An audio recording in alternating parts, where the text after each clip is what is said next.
आज का हमारा टॉपिक है बजट लाइन। जी हाँ दोस्तों, आज हम जानेंगे meaning and definition of budget line. हम बजट स्केड्यूल की मदद से बजट ग्राफ को भी समझने की पूरी कोशिश करेंगे और जानेंगे कि एग्जैक्टली होता क्या है। इस वीडियो को लास्ट तक जरूर देखिएगा, आपके सारे डाउट्स क्लियर हो जाएंगे। तो आइए शुरुआत करते हैं।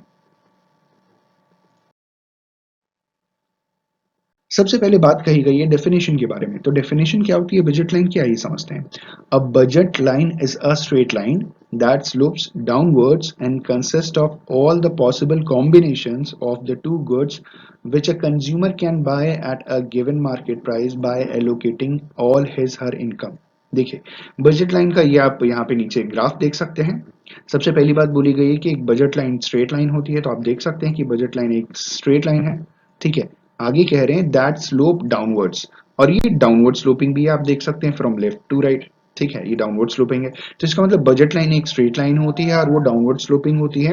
And consist of all the possible combinations of two goods. तो दो गुड्स के जो पॉसिबल कॉम्बिनेशंस है ना, आप ये देख सकते हैं कि एक्स एक्सिस पे जेल पेन है और वाई एक्सिस पे डॉट पेन्स है। इन दोनों का कॉम्बिनेशन जो है वो कंसिस्ट करता है एक बजट लाइन। जैसे कॉम्बिनेशन में ये बोला है, एक A combination, B combination, C combination, D. ये जो कॉम्बिनेशन है अलग अलग गुड्स की कॉम्बिनेशन है। ठीक है, जैसे हम आपको बताएं, ये बी वाला कॉम्बिनेशन कुछ इस हिसाब से होगा, सी वाला कॉम्बिनेशन कुछ इस हिसाब से होगा।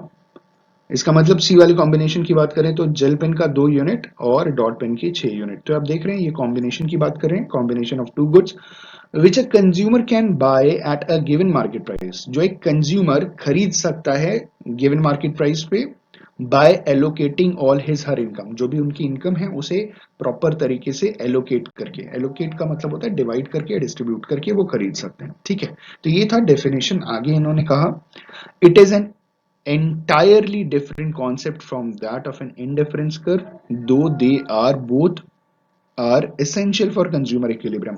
देखिए, कंज्यूमर इक्विलिब्रियम के लिए इंडिफरेंस कर्व भी बहुत इंपॉर्टेंट है, लेकिन एक बजट लाइन भी बहुत इंपॉर्टेंट है। बजट लाइन इंडिफरेंस कर्व से बहुत ही अलग कॉन्सेप्ट है। ठीक है, तो हमें ध्यान में रखने वाली बात यह है कि कंज्यूमर इक्विलिब्रियम और का जो इंडिफरेंस कर्व होता है और जो बजट लाइन होती है, ये दोनों जो कॉन्सेप्ट है वो कंज्यूमर के प्रोस्पेक्टिव से बहुत इंपॉर्टेंट है। ठीक, दो इंपॉर्टेंट या एसेंशियल कंपोनेंट्स क्या है बजट लाइन की। सबसे पहली चीज, the purchasing power of a consumer, that is his her income. तो इनकम के ऊपर डिपेंड करती हैं सारी चीजें। और दूसरा का है the market price of both commodities. एक तो आपकी इनकम, दूसरा जो मार्केट प्राइस है कॉमोडिटीज का, उसके ऊपर भी आपकी बजट लाइन बहुत मतलब डिपेंड करती है। देखिए, बजट लाइन को ऐसे भी आप समझ सकते हैं कि आपकी जो भी इनकम है, जैसे आपकी महीने की इनकम 50,000 रुपए है, ठीक है, और घर के राशन में आप मान लीजिए 5,000 रुपए एलोकेट कर देते हैं। तो आपने क्या डिसाइड किया कि 5,000 इज माई बजट लाइन। अब 5,000 में मुझे एक महीने का घर का राशन लाना है, तो उसमें 5 लीटर कुकिंग ऑयल होना चाहिए, 10 केजीज ऑफ राइस होना चाहिए, 20 केजीज ऑफ आटा होना चाहिए। तो ये आपने क्या किया, अलग अलग कॉम्बिनेशन को क्या किया, बजट लाइन में डिसाइड कर लिया। तो बजट लाइन आपकी इनकम का एक वो हिस्सा जिसे आप गिवन प्राइस में अलग अलग कॉमोडिटीज में आप एलोकेट करके एक बेस्ट कॉम्बिनेशन ऑफ कॉमोडिटीज खरीद सकते हैं। बेसिकली बजट लाइन में दो कॉमोडिटीज की ही बात की जाती है और उसे शो किया जाता है। ठीक है, आगे बढ़ते हैं। आगे इक्वेशन की बात की गई है, इक्वेशन ऑफ बजट लाइन। इसमें बोला गया है the concept of budget line is precisely explain through the following equation. तो इक्वेशन क्या है, इक्वेशन है P X multiply by Q X plus P Y multiply by Q Y is equal to M. ठीक, जहां पे मतलब where, देखिए हमेशा याद रखिएगा कि जब भी आप कोई कॉन्सेप्ट का मतलब जब भी आपको इक्वेशन बताएं, तो इक्वेशन के बाद उसका एक्सप्लेनेशन होना बहुत ज्यादा जरूरी है। इसके मार्क्स होते हैं, प्लीज हमेशा ध्यान रखिएगा। ठीक है, तो पी एक्स क्या है हमारा, P x is the price of good x, Q x is quantity of good x. मतलब एक्स क्या हो गया, हमारा पहला गुड। ठीक है, और पी मतलब प्राइस, क्यू मतलब उसकी नंबर ऑफ क्वांटिटी, दोनों को मल्टीप्लाई कर दीजिए, plus P Y price of good Y, Q Y is the quantity of good Y. ठीक है, दूसरा गुड क्या है हमारा, वाई है, P Y is price of good Y and Q Y is quantity of good Y. M is the income of the consumer. तो M क्या है, कंज्यूमर का इनकम है। तो इनकम को ही तो इन्होंने दो गुड्स में अच्छी तरीके से डिस्ट्रीब्यूट किया है, अपनी बजट लाइन बता रहे हैं। ठीक है, अब हम इसे एक एग्जाम्पल की मदद से समझते हैं। और इसको अगर आप समझ गए ना, बहुत सिंपल है, बहुत आसान है, इसको अगर आप समझ गए तो आज के बाद आपको बजट लाइन में कभी कोई दिक्कत नहीं होने वाली। ठीक है, चलिए शुरुआत करते हैं। इन्होंने बोला एग्जाम्पल के तौर पे a person has 50 for buying pens. मान लीजिए आपके पास 50 रुपए है पेन खरीदने के लिए और आपको दो अलग अलग पेन खरीदने हैं। ठीक है, एक डॉट है और एक जेल है। होता है ना एग्जाम के टाइम डॉट पेन भी और जेल पेन दोनों का प्रयोग किया जाता है या लिखने के टाइम। तो बोला गया he or she has the following option for allocating his her amount such that he or she derives the maximum utility from the limited income.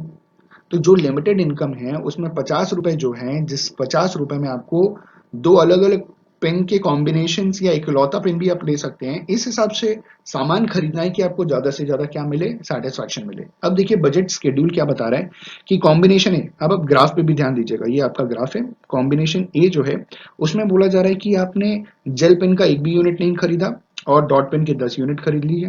तो ये आप देख सकते हैं वाई एक्सिस पे डॉट पेन है और डॉट पेन का आपने 10 यूनिट खरीदा, और एक्स एक्सिस पे जेल पेन है जिसका आपने एक भी यूनिट नहीं खरीदा। तो टोटल 50 रुपए हो गए, 10 × 5। ठीक, डॉट पेन 5 रुपए का था तो 10 डॉट पेन खरीदे, 50 रुपए। दूसरा फिर 50 रुपए में अगला कॉम्बिनेशन ये है कि आप एक जेल पेन खरीदें और 8 डॉट पेन खरीदें, फिर 50 रुपीज पूरा हो जाता है क्योंकि 50 रुपए में ही आपको खरीदना है। तीसरा, दो जेल पेन आपने खरीदा, 10 10 रुपए का 20 रुपए ये हो गया, और 5 रुपए के हिसाब से 6 आपने डॉट पेन खरीद लिया, तो ये हो गया 50 रुपए। तो ये आपके कॉम्बिनेशन हैं। आप बात समझ रहे हैं? ठीक है, आपने अब आपके ऊपर ये डिपेंड करता है कि आप इसमें से कौन सा मोस्ट सूटेबल आपको बेहतर लगता है। डी वाला भी आप देख लीजिए। डी में क्या है कि 3 जेल पेन लिया 30 रुपीज और 4 डॉट पेन लिया 20 रुपीज, 30 × 20 50। ठीक है, ई में भी सेम चीज अप्लाई हो रही है। ई में 4 आपने जेल पेन लिए 40 रुपीज के, 4 × 10, और डॉट पेन 5 रुपए का है तो 2 × 5। ठीक, टोटल कितना हो गया, 50 रुपए। और लास्ट में एफ में भी ऐसे ही आप देख सकते हैं। एफ में इन्होंने क्या किया, जेल पेन 5 खरीद लिए और डॉट पेन एक भी नहीं खरीदा, टोटल 50 रुपए। तो आपके पास कुल मिलाकर के 50 रुपए थे, उसमें आपने अलग अलग कॉम्बिनेशन खरीदा जो आपको बराबर से सेटिस्फैक्शन दे रहे थे। तो this is called exactly budget line. 50 रुपए के आपका बजट है और इसको आप ग्राफ में बना दीजिए एक straight line downward sloping from Y axis to X axis. ठीक है, तो ये आपकी बजट लाइन तैयार हो गई जिसमें अलग अलग कॉम्बिनेशन आपने बता दिए। अब आगे इन्होंने बोला the above budget schedule can be plotted on a graph to obtain the appropriate budget line for this instance.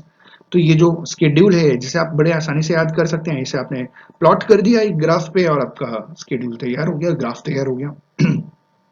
I just open believe कि आपको क्लियर हो गया होगा, क्योंकि देखिए सबसे सिंपल क्या है, 0 1 2 3 4 5 10 8 6 4 2 0।